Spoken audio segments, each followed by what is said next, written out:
Hello everyone, welcome back to Placement Buddies.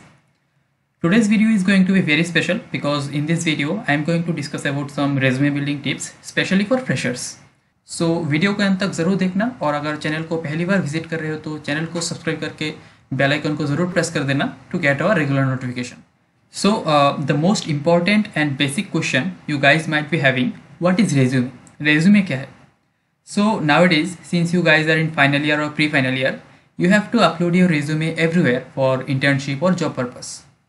Resume और कुछ नहीं है, it is the summary of your objectives, education qualification, your experience as a student.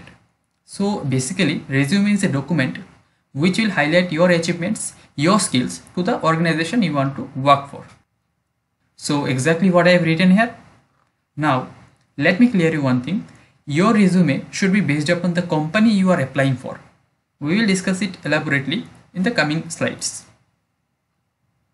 Now there is a concept called leading the interview, which means planning your interview or your resume in such a way that you get the questions which you want rather than the interviewer asking his own questions. Okay, so we will discuss about this later. Before that, let me tell you some very important things. Whenever you are going to design your resume, the first thing which is very important, that is content. And the second thing is all about formatting, design and representation. So in this video, we will discuss about the content, and in the second part of this video, we will discuss about the format, design and representation. So the next point is basic information. So what are the basic information we can write on our resume? Like we have to write our full name at first, obviously, then mobile number, then email ID. Then we have to put the permanent address. Suppose many of us has present address and permanent address. At the end of the day, it doesn't matter because at the end of the day you have to relocate, but still you should write permanent address on your resume. It is highly recommended, and it should be in short. Like you should not write your district name, your subdivision name, the PIN number. You should not write these things. Simply write your city name and your state name, and that's more than enough. Then the name of your stream, then your date of birth, then your GitHub ID. If you are preparing this resume for IT firm, you can put your GitHub ID. But remember that before putting your GitHub ID, you should have some materials to show in your GitHub ID. Otherwise, you can ignore this point. And if you are preparing this resume for core industry, then you can simply ignore this point. Then you can also put your LinkedIn profile in your resume. And if you don't have any well-built LinkedIn profile, then you can check out our LinkedIn profile building course, where it is explained in a well manner how to build a good LinkedIn profile. Suppose this is your resume, and in this blue part, you have to put your basic information. Now, what will be the format and how you should put your basic information, that will be discussed in the next video. So career objective में आप लोगों को क्या लिखना है? Basically, in this part you can write your short term goal. But listen, short term goal मतलब ये नहीं कि आप लोग ये लिख दो कि I want to join your company, I want to get a job वगैरह वगैरह. By saying short term goal, I wanted to mean that after joining the company, where do you want to see yourself in coming 2-3 years? What do you want to do with your career in coming 2-3 years? That's the thing you can write. Now, your short-term goal or your career objective should be solely your career objective. It should be solely written by you only. It cannot be copied. It cannot be duplicated. Because during the interview, if your interviewer asks about your career objective, and if your answer differs from what you have written on your resume, then that will be a very big negative point. So mind it, your career objective should be written by you only. So the next is academic details. So I am telling you what are the things you should mention in academic details. First you should mention the name of degree you are doing currently, then the institute name from where you are doing the degree, then your year of passing, and then the percentage or CGPA you have got. Suppose you are doing BTech degree. So at first you should write Bachelor's of Technology in which stream you are doing, then your institute name, NITs, IITs or triple ITs, whatever, then the year of passing, and then the percentage or CGPA you have got. Now remember that put all your data in a descending chronological order, like your bachelor's details will come first, then your higher secondary details, and after that your class 10 details. So at first you should write your college details, then your higher secondary details, like higher secondary examination, then your school name, then the year of passing, and then your percentage, then your class 10 details, like secondary examination, then your school name, then year of passing, and your percentage. So the next point is work experience. Since you guys are freshers, your work experience will be considered as your internship and industrial training. Now most of the students don't know what is the difference between industrial training and internship. In training, suppose you visit any industry for maybe minimum 10 to 15 days to maximum of 1 to 2 months, where you visit their various departments, you study how the things work and all such things. So you go and study about the industry. That is nothing but training. But in an internship, you will be given some work or task or project which you need to work on. Now, do you remember I have mentioned a point called leading the interview? That is how you can lead the interview. Let me explain. So the interviewer never comes with a question bank or something like that. He will ask questions from his industrial knowledge only or from your resume. Now you have to present your resume in such a way that the interviewer is bound to ask questions from your resume.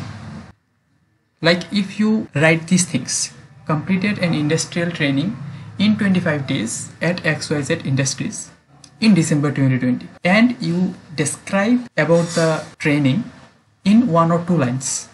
Now there will be a curiosity in the interviewer's mind that how he or she has done his training, what he or she has learned from his training or something like that. Then the interviewer will start to ask questions from them. So if you describe about your internship or training in 1 or 2 lines, then there will be a curiosity in the mind of interviewer and he will start asking questions from them. So this is the process of leading the interview, and that's how you can lead your interview. And you can get the questions from interviewer which you want. Another thing is you should write all the things in a descending chronological order, like the latest training or internship should be on the top, and that's how the order will be. So the next is computer skills or areas of interest. Suppose if you are preparing this resume for an IT firm, then you can write computer skill. And if you are preparing this resume for a core industry, then you can write areas of interest. Now let me discuss one by one. First of all, if you write computer skill, you can add the languages you know. See, you can add the maximum 2 or 3 languages. You may know more languages, but the more you add, the more it will be complex for you. The more the interviewer will try to make the interview complex.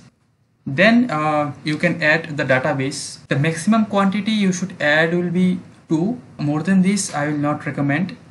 Then you can add OS or platform that you have worked on, like Android, Linux. In that case also I will recommend to write at max 2 platform, not more than that, because see, if you write many things, you yourself will make your interview more complex. The interviewer will get more resources and he or she will try to make your interview complex and complex. So now coming to the point, areas of interest. So those who are preparing for core industry, they can add the subject that they know the best. Like if you know any subject the best, then you should write the subject at the top. Then so on, like at the end you can write the subject that you know, like okay. And if you want to write any technical skills, you can write any software. Like if you are from electronics department or instrumentation department, you should know MATLAB, so you can mention that. Or if you are from mechanical or civil department, you should know AutoCAD and all such things, so you can mention that. But remember, don't be a jack of all trades and master of none, because the interviewer do not want the quantity, they want the quality. They will not see how much amount of subjects you know, how much amount of languages you know. They will check whatever you know, how well you know. Now another important section is your technical project. Now basically when it comes to project, these are the sections by which your interviewer will totally judge your technical skills. He can also try to judge you how much you are interested in your particular field. Let me explain. Suppose in your curriculum there was certain amount of project you have to do. Suppose your final year project. Now if you are really interested in your branch and are technically sound, then you will definitely do other hobby projects also. That can be major or that can be minor. So there might be two types of project. One which is your current project that you are doing currently. Another could be your completed project that you have successfully completed. Now you can write it like that: currently working on the project or successfully completed the project title. But that will not create curiosity in the interviewer's mind, and he or she will not ask a question from your project. Now for that, what you have to do? Like, you can elaborate your project by writing aim, use and application of your project. You can write the domain and technology used in the project, the programming language or software used in the project, and the most important part is your role in the project. Most of the students are not able to identify their role in the project. Whenever a student is asked, okay, who have done this project, the most common answer is we all four have done this project together, because in final year you do project in group, so you do not know your role in the project. So with your project partner you need to sit and plan properly which part you going to say in the interview. Like that you can impress the interviewer.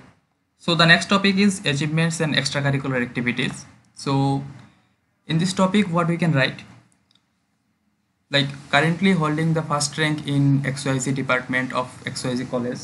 If you currently holding first rank in your particular department in your college, you can mention it in your resume. Then position of responsibility in your college, like if you are in any position in your placement cell or in cultural team or technical team, you can mention them. Then received a scholarship from XYZ institute for outstanding performance in HSC or any other exam. Like if you receive any scholarship for outstanding performance in your HSC exam or any other exam, you can mention them. But remember, this scholarship should be on the basis of merit. It should not be on the basis of caste. If it is on the basis of caste or something like that, you should not mention them. And in the part of extracurricular activities, you can write a member of XYZ club, for suppose fine arts club or robotics club. If you are a member, you can mention them. Then if you taken part in any sports, both indoor and outdoor, you can also mention them. Then if you took part in any cultural activities, or you assist any cultural activities or managed any cultural activity, then you can also mention them in the part of extracurricular activities. So the next is languages. You know, like what are the languages you know, what are the languages you can speak in, what are the languages you can write in, so something like that. So in bullet point you can mention the languages you know, like language 1, language 2, language 3. Suppose I know 3 languages like English, Bengali and Hindi, so I will write English, then Hindi, then Bengali. And also below the language you can mention how proficient you are on that particular language. So our last point will be hobbies. So you can mention around 3 or 4 hobbies. You can mention them in the form of bullet points, like hobby 1, hobby 2, hobby 3, like that. So guys, video को यहाँ पे ख़त्म करते हैं. आशा करता हूँ आप लोगों को वीडियो अच्छा लगा होगा, और अगर वीडियो इंफॉर्मेटिव था तो चैनल को ज़रूर सब्सक्राइब कीजिएगा, क्योंकि इस वीडियो का एक सेकंड पार्ट भी आने वाला है जिसमें हम जानेंगे कि फॉर्मेट कैसा होता है रिज्यूमे का डिज़ाइन कैसा होता है, वगैरह वगैरह. So till then stay tuned, good bye.